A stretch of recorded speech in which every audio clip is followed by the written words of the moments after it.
Hello, നമുക്കിന്നൊരു simple earrings ഉണ്ടാക്കി നോക്കിയാലോ. അപ്പോൾ ഈ ഒരു ഇയറിങ്സ് ഉണ്ടാക്കി നോക്കണമെങ്കിൽ നമുക്കൊരു ചെറിയൊരു ടൂൾസിൻ്റെ ആവശ്യമുണ്ട് കേട്ടോ. അപ്പോൾ ഇല്ലാതെ ചെയ്യാമെന്ന് ചോദിച്ചാൽ ഇല്ലാതെയും ചെയ്യാൻ പറ്റും. എന്താണെന്ന് വെച്ചാൽ ഞാൻ എൻ്റെ ടൂൾസൊക്കെ ഞാൻ നാട്ടിൽ വെച്ച് മറന്നു കേട്ടോ. അപ്പോൾ ഈ ഒരു ഇയറിങ്സ് നമുക്ക് ടൂൾസ് ഇല്ലാതെ നമുക്ക് ചെയ്യാൻ പറ്റുമെന്ന് നോക്കി നോക്കാം. എങ്ങനെയാണ് ചെയ്യേണ്ടതെന്ന് നമുക്കൊന്ന് കണ്ടു നോക്കാം കേട്ടോ. ടൂൾസിൻ്റെ ആവശ്യമൊന്നുമില്ല, ഇത് വളരെ സിമ്പിളാണ്. അപ്പോൾ വളരെ സിമ്പിളായിട്ട് നമുക്ക് ഈ ഒരു ഇയറിങ്സ് നമുക്ക് മേക്ക് ചെയ്തെടുക്കാം കേട്ടോ. അപ്പോൾ അതിന് വേണ്ട കാര്യങ്ങൾ നമുക്ക് ഈ ഒരു നീഡിൽ വേണം, പിന്നെ നമുക്ക് വേണ്ടത് ഇയർ ഹുക്കും. അപ്പോൾ ഈ കാര്യങ്ങളൊക്കെ നമ്മുടെ ത്രെഡ് ഹൗസിൽ അവൈലബിൾ ആണ്. പിന്നെ നമ്മുടെ ബീഡ്സ് വന്നിട്ട് ഗോൾഡൻ കളറും പിന്നെ നമ്മുടെ പേൾ ബീഡുമാണ് എടുത്തിട്ടുള്ളത് കേട്ടോ. അപ്പോൾ വളരെ സിമ്പിളാണ് കാര്യം, ജസ്റ്റ് ഒന്ന് കോർത്താൽ മാത്രം മതി. പിന്നെ ഈ ഒരു നീഡിലൊന്ന് വളച്ചൊരു ഹൂക്കാക്കി എടുക്കാൻ വേണ്ടിയിട്ട് കുറച്ച് നമുക്ക് സമയമെടുക്കും. നമ്മുടെ ടൂൾസ് ഉണ്ടെങ്കിൽ സെക്കൻഡുകൾ കൊണ്ട് ചെയ്തെടുക്കാൻ പറ്റും. അപ്പോൾ നമുക്ക് നമ്മുടെ വീട്ടിലൊക്കെ അവൈലബിൾ ആയിട്ടുള്ള ഒരു സാധനം ഉണ്ടല്ലോ, പ്ലക്കർ, അത് യൂസ് ചെയ്തിട്ട് നമുക്ക് കുറേ കാര്യങ്ങളൊക്കെ ചെയ്യാൻ പറ്റും.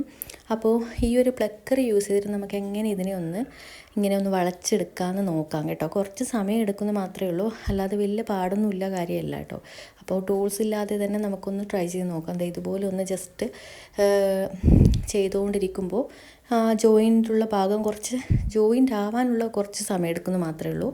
അപ്പോൾ നിങ്ങൾ ഇതുപോലെ ഒന്ന് ട്രൈ ചെയ്ത് നോക്കണം കേട്ടോ. ടൂൾസ് ഇല്ലാത്ത ആൾക്കാരുണ്ടെങ്കിൽ ഇങ്ങനെ ഒന്ന് ട്രൈ ചെയ്ത് നോക്കണം. അപ്പോൾ നമുക്ക് പെട്ടെന്ന് തന്നെ ചെയ്തെടുക്കാൻ പറ്റും. പിന്നെ സിസർ ഉണ്ടെങ്കിൽ സിസറിനെ കൊണ്ടൊക്കെ ആയിട്ട് നമുക്ക് ജസ്റ്റ് ഇതുപോലെ ഒന്ന് വളച്ചെടുക്കാൻ പറ്റും. അപ്പോൾ ഇതുപോലെ നിങ്ങളൊന്ന് ട്രൈ ചെയ്ത് നോക്കിക്കോളൂ. പിന്നെ ഞാനപ്പോൾ പുതിയ ടൂൾസ് ഞാൻ ഫ്ലിപ്കാർട്ടിൽ ഓർഡർ ചെയ്തിട്ടുണ്ട് കേട്ടോ. ഞാനപ്പോൾ കാണിച്ചു തരാം.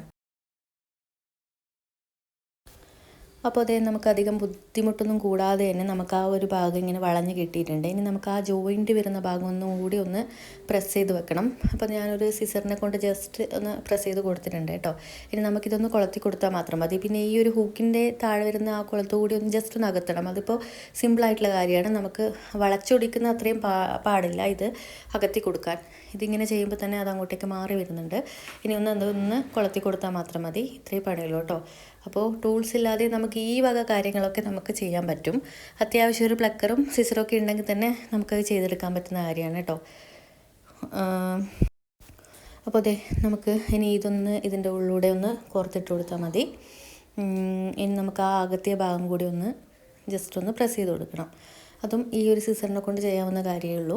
അപ്പോൾ ഇത്രയേ ഉള്ളൂ. ഈ ഒരു സിമ്പിൾ ഇയറിങ്സ് റെഡി ആയിട്ടുണ്ട്. അപ്പോൾ നമുക്ക് അത്യാവശ്യം ജ്വല്ലറി ആക്സസറീസ് ഒക്കെ ഉണ്ടാക്കിയെടുക്കാൻ വേണ്ടി ബേസിക് ആയിട്ടുള്ള 2 ടൂൾസ് ആവശ്യമുണ്ട് കേട്ടോ. ആ ടൂൾസ് ഏതൊക്കെയാണെന്നുള്ള കാര്യവും എങ്ങനെയാണത് യൂസ് ചെയ്യേണ്ടതെന്നുള്ള കാര്യമൊക്കെ ഞാൻ ഇനി വരുന്ന വീഡിയോയിൽ ഞാൻ കാണിച്ചു തരുന്നതായിരിക്കും കേട്ടോ. അപ്പോൾ ഞാനൊന്ന് ഓർഡർ ചെയ്തിട്ടുണ്ട്. അപ്പോൾ അത് ഡെലിവറി ആയിക്കഴിഞ്ഞാൽ ഞാനതിൻ്റെ വീഡിയോ ഇട്ട് തരാം കേട്ടോ. എങ്ങനെയാണ് ചെയ്യേണ്ടതെന്നുള്ള കാര്യങ്ങളൊക്കെ ഡീറ്റെയിൽഡ് ആയിട്ട് കാണിച്ചു തരാം. അപ്പോൾ വളരെ സിമ്പിളായിട്ട് കാര്യങ്ങളൊക്കെ നമുക്ക് ചെയ്തെടുക്കാൻ പറ്റും. അപ്പോൾ നമുക്ക് നെക്സ്റ്റ് വീഡിയോയിൽ പുതിയൊരു ഐറ്റമായിട്ട് കാണാം. അപ്പോൾ അതുവരേക്കും ബൈ ബൈ. Thank you.